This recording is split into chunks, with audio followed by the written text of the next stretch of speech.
Yo, have you heard about Anchor? It's the easiest way to make a podcast. Let me explain. It's free. There's creation tools that allow you to record and edit your podcast right from your phone or computer. Anchor will distribute your podcast for you so it can be heard on Spotify, Apple Podcasts, and many more.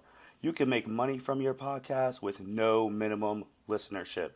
It's everything you need to make a podcast in one place. Download the free Anchor app or go to anchor.fm to get started.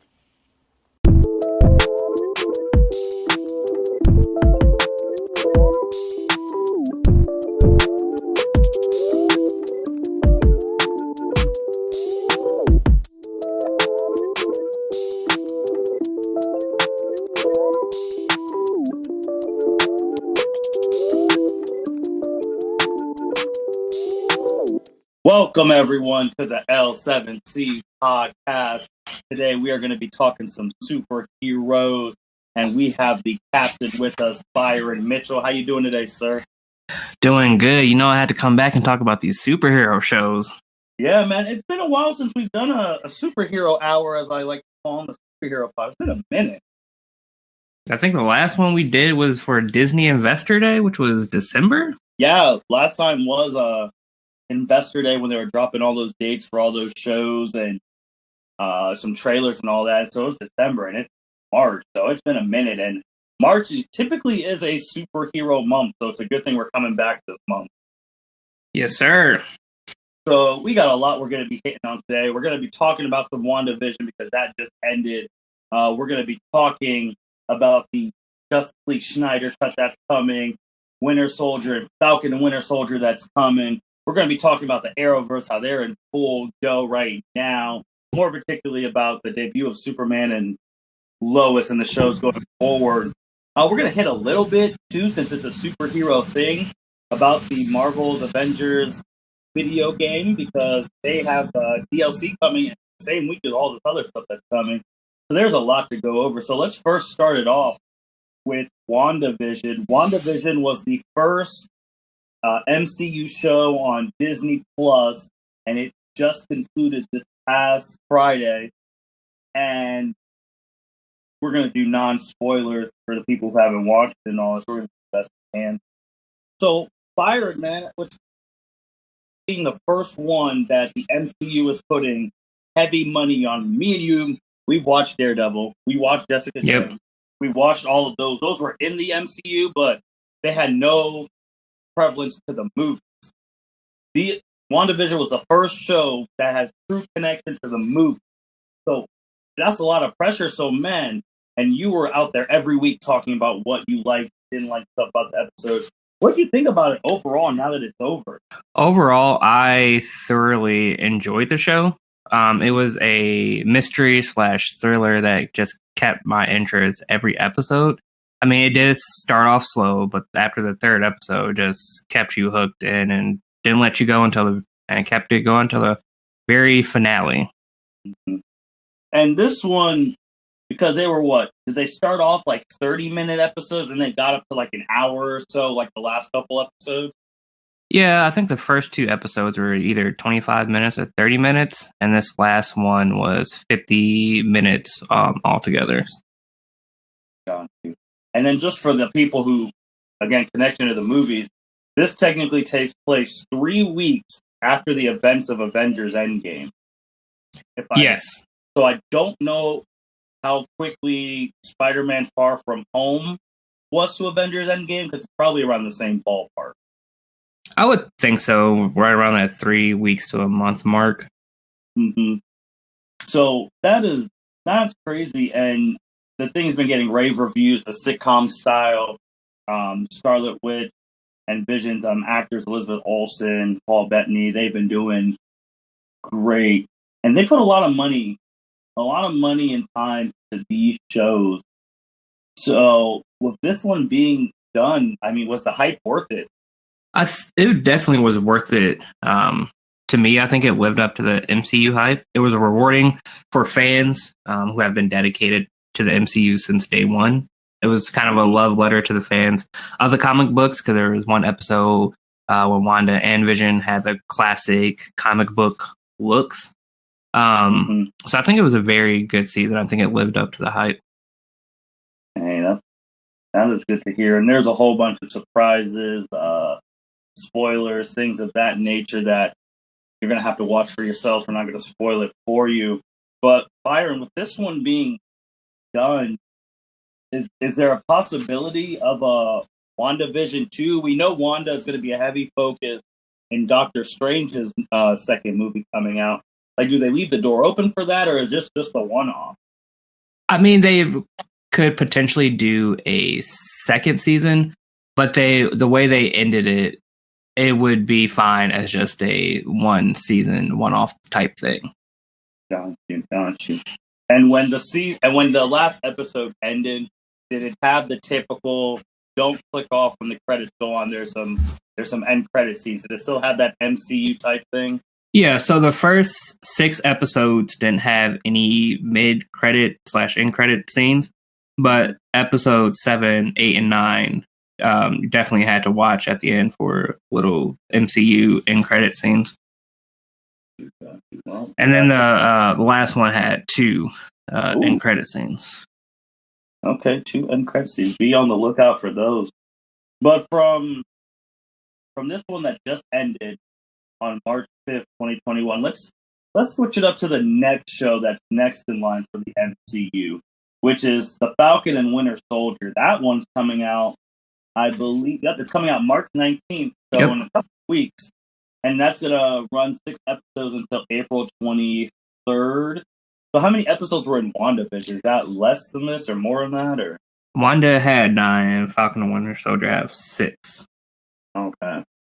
So with this one, it's going to be Sam Wilson and Bucky Barnes. They're going to be dealing, obviously, a world without Captain America. For those who call Avengers Endgame, you saw that Cap gave the shield to Sam. And so they're going to be dealing with some stuff like that. They're going to be dealing with Zemo. Zemo's back. Sharon Carter's back. So we're going to be seeing a whole bunch of things like this. Byron, what are you expecting out of this show? Because this is going to be a little different pace, I believe. Because I mean, they're not normal humans, but they don't have powers like a Vision or a Wanda. So I feel like this one's going to be a more grounded to earth type series. What do you think? I agree. I think it's definitely going to be more action-packed than WandaVision was. Because, like I said, WandaVision was more of the mystery to just figure out, like, what's going on. But I think Falcon and Winter Soldier will be more action-packed with, Falcon being the new Captain America, essentially. Yeah, and they're going to be fighting a group called the Flag Smashers. So we're going to really have to see how that goes. And we also have people like Rhodey's supposed to be potentially being in it. George St. Pierre is bringing back his role as George's product. If you remember him, he's the mercenary who fought Captain America on the ship in Winter Soldier.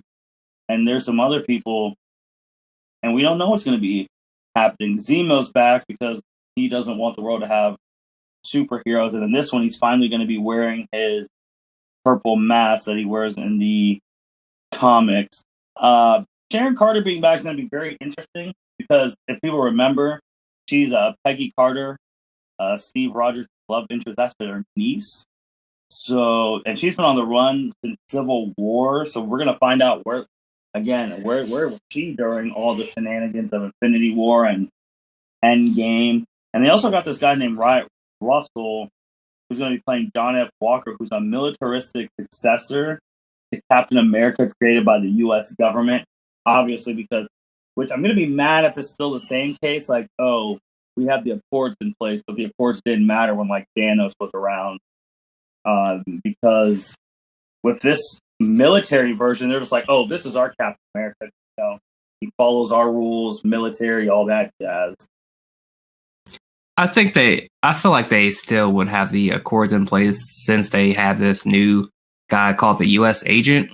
But I feel like after Thanos, they should have looked at the Accords because he came from space. Like, they literally had to band together to defeat this guy. So I feel like they should have thrown the Accords away, but I know they didn't.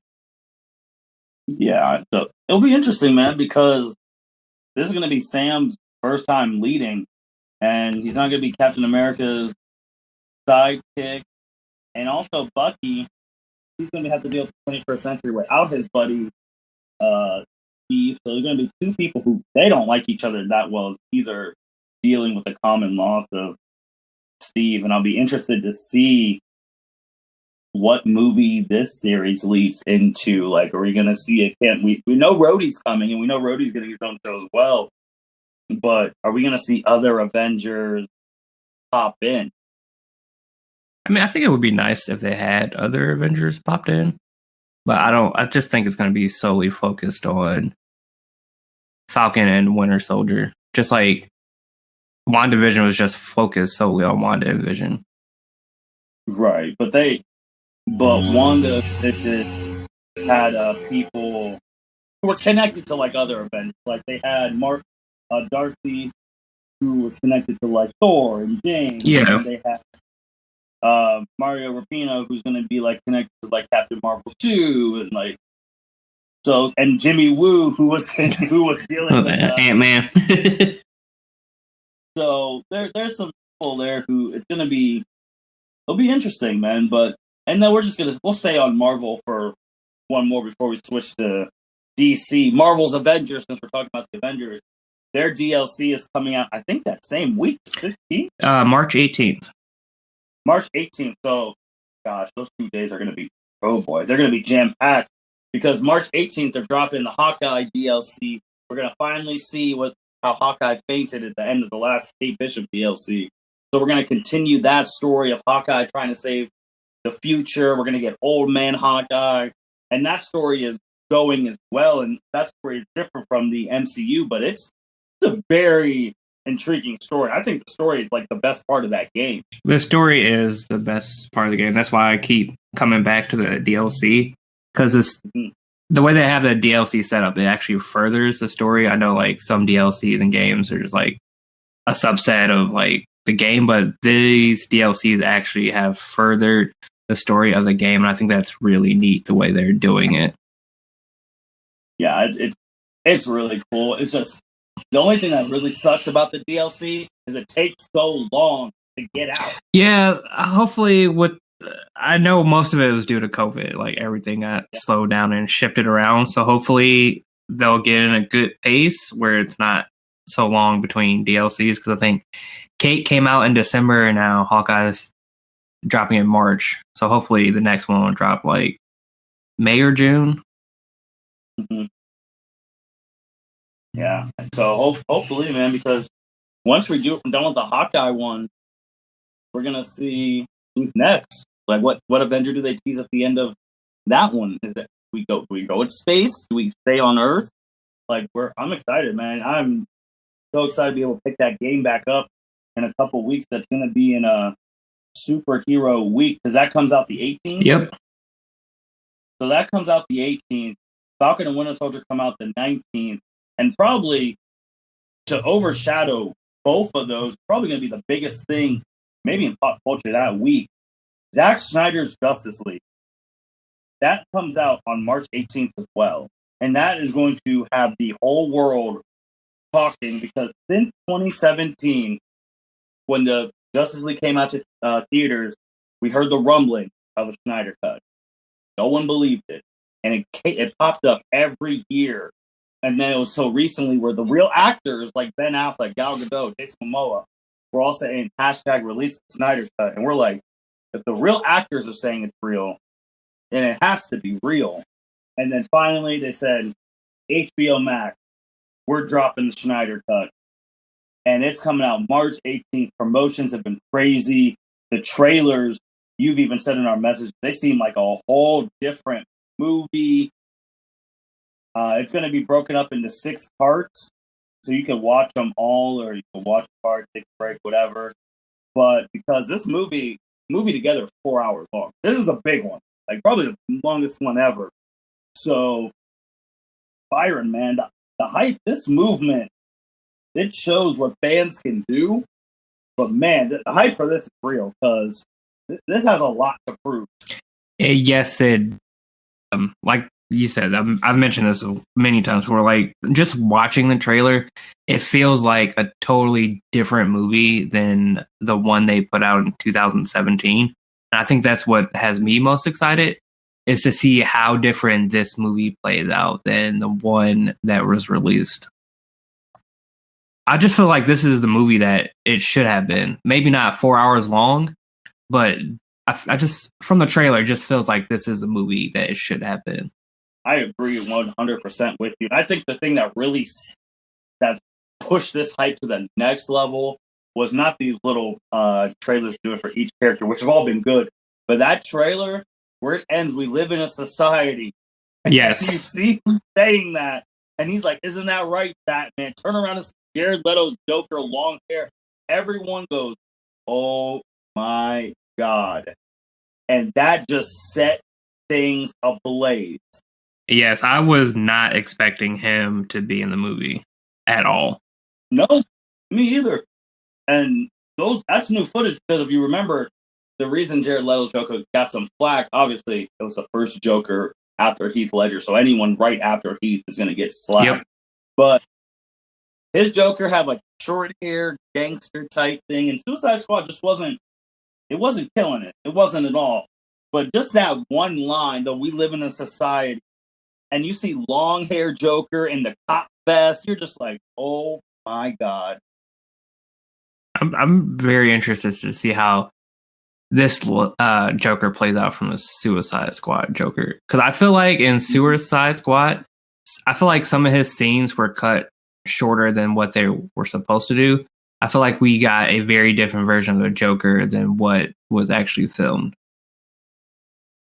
Right. And this is going to be wild, man, because this is going to be the first time on screen we get to see Ben Affleck's Batman and Jared Leto's Joker interact. Yes. So that is crazy in itself. We're going to get some Deathstroke. We're gonna see Darkseid. Like, sweet Lord. Darkseid looks so hard. Mm-hmm. We're gonna get Granny Goodness. We're getting a lot of stuff that we didn't get. We're getting Iris in this. Lex Luthor is gonna be in this one. Like, man, it's gonna be crazy. And if this movie, because I'm gonna watch the whole thing, obviously, because we're gonna have to report. Yes, sir. So we're definitely gonna be watching it. If this movie lives up to the hype, and if it exceeds the hype, Warner Brothers is probably gonna be like, dude, we're gonna have to change up the plan. We might have to run it back with Justice League 2. They might have to. If it lives up to the hype, they definitely have to run it back for Justice League 2. Which means running it back, and they'd have to run it back with the original, with the actors. We know, I believe Gal Gadot's still on. Well, obviously, she's doing her third movie. Flash is doing a movie. Cyborg stuff's up in the air because he's been having the beef with like Jeff Johns and all of that. Henry Cavill, nobody knows, because there's always the rumors that he's back, he's not back, something happened. They're doing a new Superman movie out of the blue, and we don't know who's going to be in there. Obviously, we're getting a Supergirl movie. I know The Rock playing Black Adam. He wants Henry Cavill Superman and his stuff. So there's all that. And then, of course, the biggest wild card is Batman. Yep. Because this is really good. Does Benny A come back? I don't know. That's the $1 million question. Right. Like, if they do a Justice League 2, will they use can't think of the actor's name now, but the Batman Robert Pattinson. Will they use him as Batman? The thing is that Robert Pattinson, which we're going to talk about the Arrowverse next, because the Arrowverse actually established and set all this up. Robert Pattinson's Batman's in a different Earth. Okay. Different universe. So he's from what we know, he is not a younger Ben Affleck, because that Batman is year 2 in his career being Batman. Right. But it also depends on, they could use him depending on what the Flash movie does, because we're talking about Justice League. If this is good and Benny A comes back for Justice League 2, we don't even know if he's still the bat. Like, they say he's confirmed for Flash, but it's not been said. because remember, it's supposed to be Flash, Ben Affleck's Batman, and Michael Keaton's Batman, and none of this has been confirmed. Right, because it's supposed to be like the Flashpoint paradox. Mm-hmm. Mm-hmm. So get Old Man Batman, and that's where, or Old Man Thomas Wayne, I should say. Yeah. So, and none of that's been confirmed. That's another when it comes to Batman, you can't listen to any rumor until it's confirmed because you'll just get caught in the rumor mill. I mean, I feel like Benny A would have to come back if they do a Justice League 2. I feel like you would have to, especially if it's successful, because Zack Snyder, who he has said Ben Affleck is greatest to him, obviously that is not an absolute fact. Ben Affleck is the greatest Batman ever, so you already know he loves him. He's the one who recruited Ben to play Batman, so I don't see him having any other Batman be his Batman. So and with Ben Affleck too, we say it's a wild card because it's always where his mental state's at. Like, where is he at physically, mentally?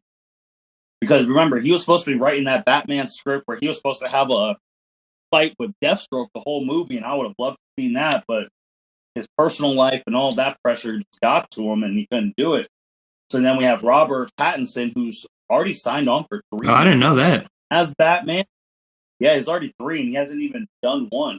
Remember, they're getting the HBO show Gotham, which we already just had, but their HBO Gotham series is going to be directly connected to the Pattinson Batman. Okay, I did not know that either.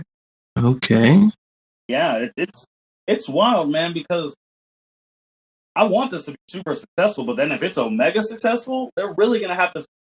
You're going to have to go back in the lab and do contract negotiations because no matter if Warner Brothers sees extra money, they're going to run it back. They're going to want right, and I'm sure the fans will want them to run it back too. Like, if this movie does well, I definitely would love to see it Justice League 2.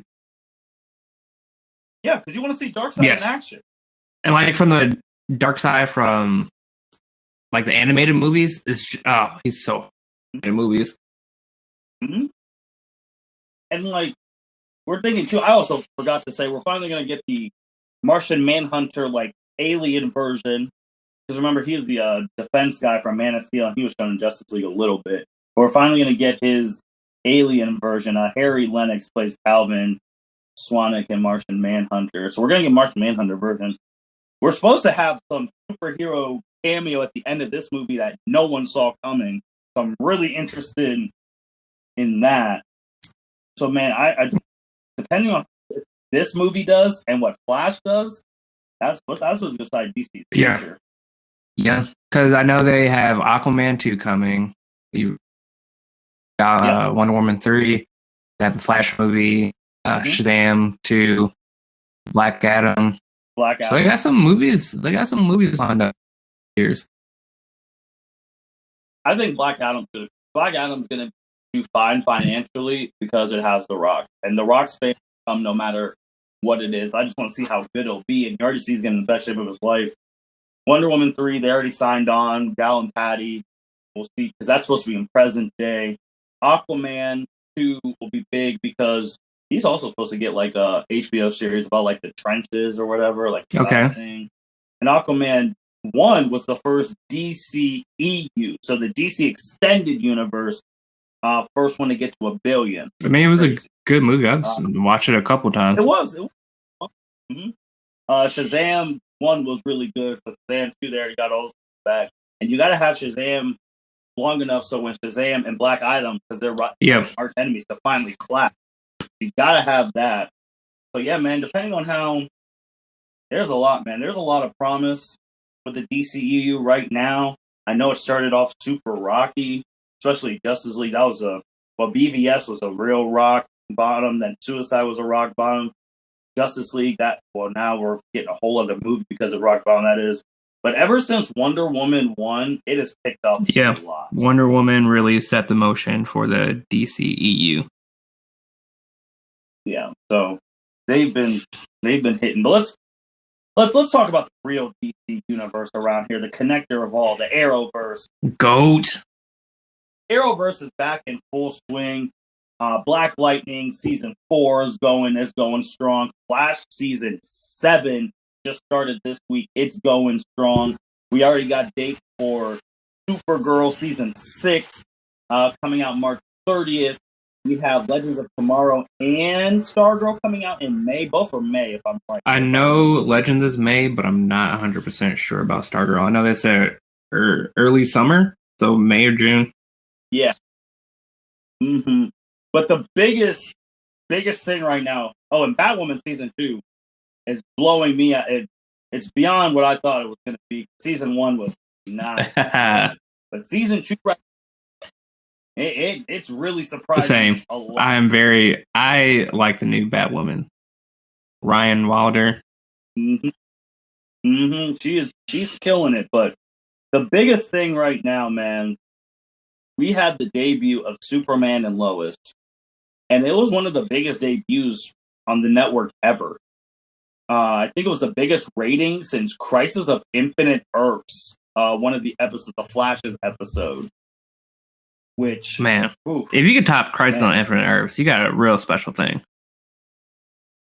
On your premiere, like you knew it was going to be good when they gave them 2 hours for the premiere. Byron, man, so far we're 2 episodes in, but man, I'm hooked to this show. What are you thinking about Superman? I am hooked too. It was a great debut episode. It's probably my favorite.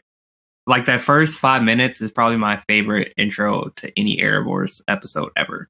Like the way they did the lore for Superman, showing him as a kid to present day with the 2 kids and married Lois. It was just so great. And they had that classic Superman suit. It was a great debut episode. Like it looks fantastic. Like you could tell they're putting a lot of money into these ones. After 1 episode, it was already renewed for season 2. That's impressive. Basically, your pilot episode, and you're already renewed for season 2. And like, it looks fantastic. Tyler plays Superman when he's in the Superman suit. Sweet Lord, he looks like Superman. Like he looks like Clark Kent and looks like Superman at the same time. It's impressive. Like the show is just phenomenal. Already 2 episodes in, and I'm just so hooked into it. And like Lois, she's fantastic. It's a different take, because the problem with Superman that's always been is like, how do you write a relatable story to one of the strongest people in the universe, the quintessential superhero, the strongest person on Earth, the first superhero, barely has any vulnerabilities, and they're doing it well because see Superman as a dad, a husband, and he has 2 sons who are 2 completely different sons, even though they were born the same day. One is the superstar athlete, starting quarterback of varsity, is a freshman type. And then you have one who's autistic. He's autistic, right? Yeah, I think they said he was autistic. Yeah, he's autistic. He plays the video games. He has music blaring. Him and his dad are supposed to be going to therapy sessions. Like, you have 2 different ends of the spectrum for kids, and he's dealing with all of that. Obviously dealing with the pressure of being a good husband, being Superman to the world, stuff with his job. Don't want to spoil what happens with the job for those who haven't seen it, but definitely check it out. But it's real life stuff like that happens with his job, and you have your job that happens, and all the stuff you have to deal with at home, and then we're not even talking about his other stuff that we probably won't see this season because coronavirus stopped us from having a crossover. His other responsibilities to the league of when there's a worldwide threat. We won't see that this season. Right. There's no crossover because of coronavirus, but that's another thing that he has to deal with in the back of his mind, because for those, this wasn't his original Earth. Not even like, we know he's from Krypton, but from Crisis on Infinite Earths, everything got destroyed, and this was not the Earth he was even living on. So his whole life changed. Byron, if you remember, before Crisis, he just had his first son, Jonathan. Yep. And then when Crisis happened, it changed it so much that his son wasn't a baby. He was a teenager, and he had 2 sons. So if you watch that end scene where Superman's like, boys, because he didn't remember having 2, let alone being right. Crisis changed everything. So that's wild, man. And Superman's coming in. It's starting at a great time because obviously Arrow had its 8 years, and they're the show that set it off for everything. They're the show that opened all the other shows. And as the leader left, Oliver Queen, the Green Arrow, Spectre, we needed someone else to fill in that time slot. And Superman was the perfect one. And Byron just got a correction. He is not autistic. He has social anxiety disorder. Okay. Which makes more sense. So that makes sense why he's so standoffish and shy and socially awkward. Mm-hmm. And you have to see what happens with him because it's a surprise. But yeah, Superman coming in, filling in that Arrow spot. We know Black Lightning season 4. This is going to be the last season, but Painkiller, who he is sweet in his own right, he's getting a spin-off show. Apparently, we know Supergirl season 6. This is going to be the last season. I think they're only going to go 6 seasons, and the main star, obviously, Melissa's having a baby. So we have those two ending, and we have Superman coming in, Stargirl, Flash, and Legends already renewed. Byron, what's next for the Arrowverse? Because a lot of people, which I mean, I think even myself, the pinnacle was getting to Crisis, and they did it. They connected all the shows and the movies and all of that. How do you sustain that now? Because you got some big people. Yeah, you have had obviously Arrow left. Now Supergirl is leaving. So that's 2 of what we like to call the Arrowverse Trinity that have left. Yep. So, I mean, I don't know where they go from here, but I know they eventually need another crossover as big as Crisis of Infinite Earths, because that's where they established the Arrowverse Justice League. So you need to have that team up eventually. I know they can't do it this season because of COVID and that changed everything, but next seasons, you got to have a big crossover event. Yeah, and with these shows ending, what Arrow ended went 8 seasons. Obviously, Supergirl's going 6, Black Lightning 4.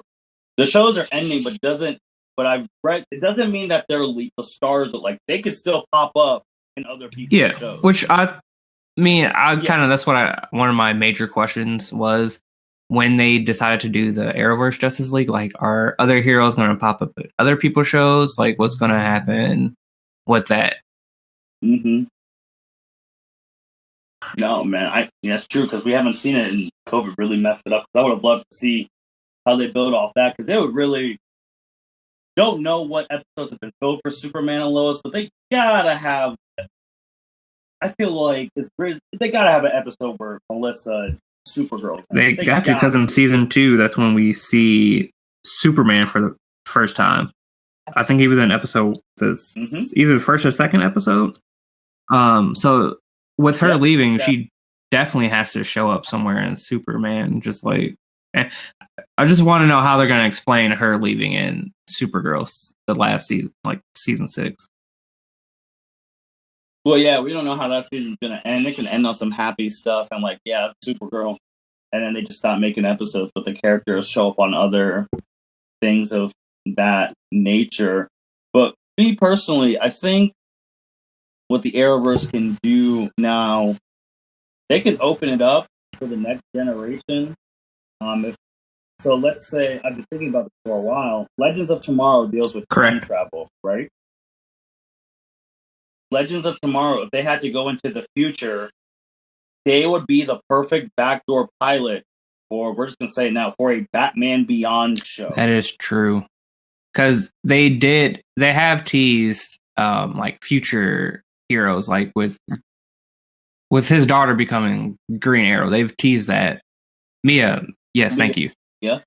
Tease that in the future, 20 years of peace, but then something's wrong. Now we got bad guys again. So I personally would have loved to see a Green Arrow and Canaries show, but that just got canned and it breaks my heart. But I could see them doing something like that, where in the Legends they introduce the future heroes, like a Batman Beyond or another future hero.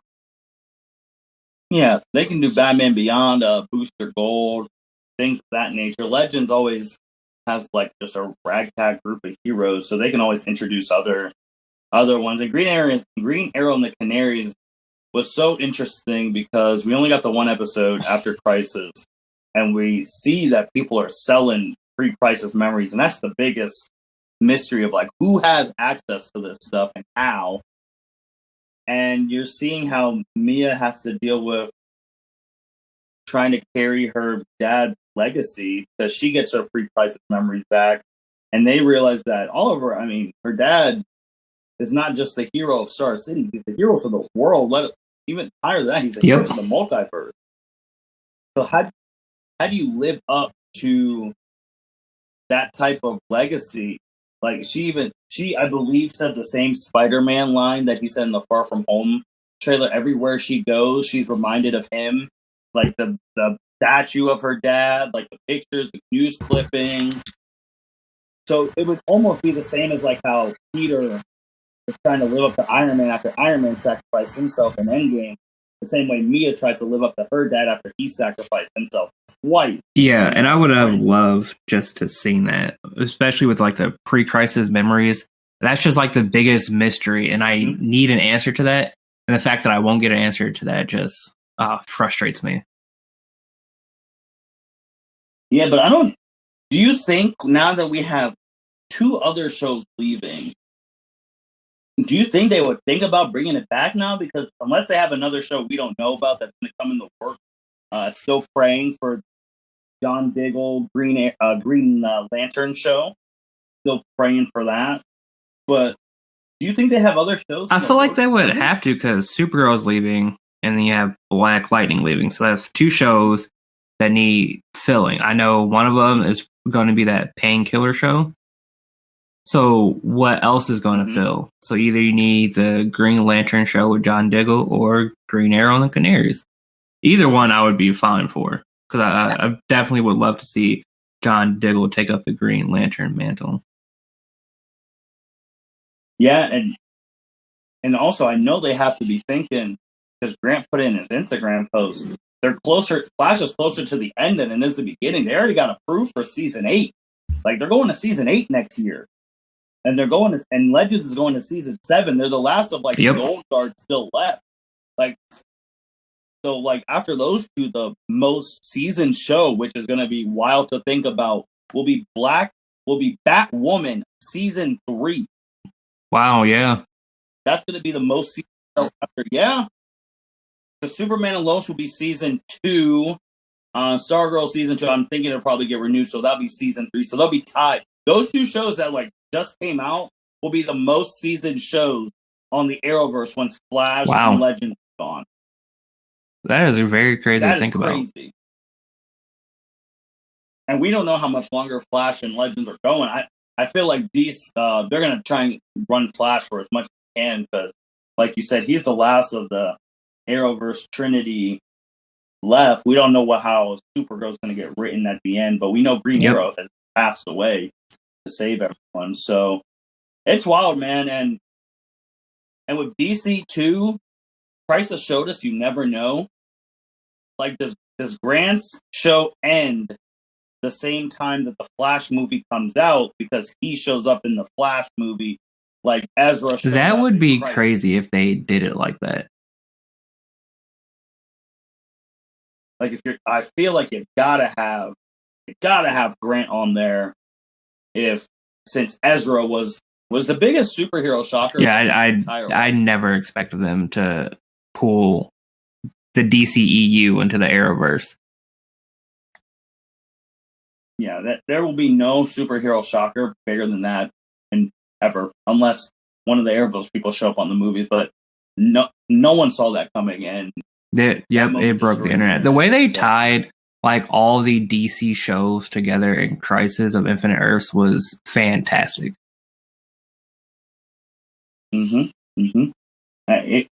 That Crisis will never be done ever again, and I don't even want to. And I want to do it justice. We just need to have we just need to talk about Crisis in its own different podcast episode because what it set the bar for superhero TV shows with commercials MCU, I mean, they're doing this stuff. They don't even have commercials like the Netflix and Agents of S.H.I.E.L.D. had commercials, but to do what they did with commercials and 5 episodes telling a whole an event, it was the biggest crossover ever. Yeah, I don't know how you top it with the next crossover event. I mean, you have more comic book knowledge than I do, but to me, just seeing it live, that's, like you said, it's the biggest crossover event like any show has tried to pull off, and they did it successfully. Yeah, I don't think they'll be able to top it. What I do think they'll be able to do is come down from it and have they've opened the door, like you said, at the end of Crisis, where they're paying their respects to heroes, to Oliver, and they start their Justice League. They can have smaller like villains, because you're not going to get any higher than the Anti-Monitor, except if they go all the way to like Bomb Perpetual, which I don't think TV is ready for that. And so they could do stuff like a Brainiac invading Earth.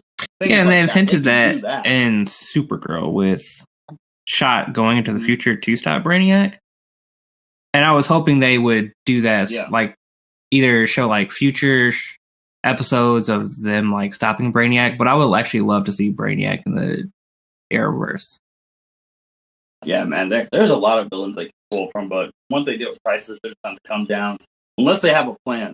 Because remember, Crisis has been planned since the Flash season 1. That when they had the news, you talk about one of the most important things in the Arrowverse. That newspaper article has been the key to this whole. We didn't know they get there. Yeah, that was definitely a great build since Flash season 1. Because every few episodes they would show that newspaper. I'm like, man. Yeah, it was time, but man, Byron, in a couple of weeks, next week actually, we got a big man. We got the Snyder Cut coming out. We got Marvel's Avengers DLC coming out, and we have Falcon and Winter Solider coming out all in the same week. Guys, if you're a superhero fan, this is DC, Marvel. This is the time, man. I'm so excited. I am so excited to see again, like that Marvel Avengers game is it's one of my favorite games. So I'm definitely excited to play as Hawkeye because looks like he's going to be another support character, and we all know I love to play support characters.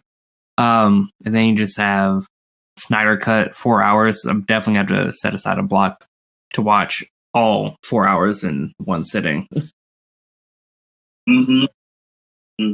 Gotta watch that, take notes. And then Falcon and Winter Solider. I'm just in love with the MCU and everything they've done. I mean, if not everything has been super great, but I just love the MCU, so I'm excited for whatever they want to throw at us.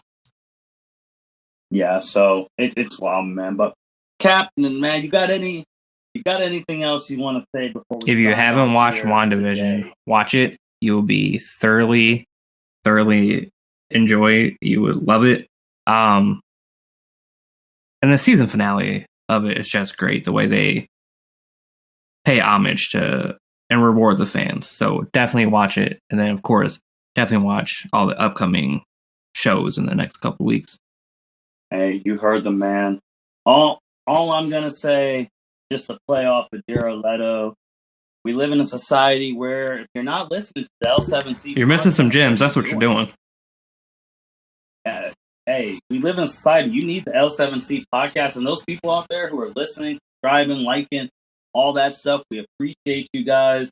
We're definitely going to be back, Byron and I, reviewing Snyder Cut, because the whole world is, and we're part of the world, so we got to do it too. And also, Byron's going to be back, besides that, in a couple of weeks when we bring back the Naruto What If battle with the ladies. That'll be coming up in a couple I'm excited to that. I need to start doing my research. And man, with that being said, thank you everyone for listening to the L7C podcast. You guys take care. Thank you for listening to this episode of the L7C podcast. Be sure to like, rate, review, and subscribe to the channel. Follow us on all social media platforms, and we'll be talking to you guys soon. Take care.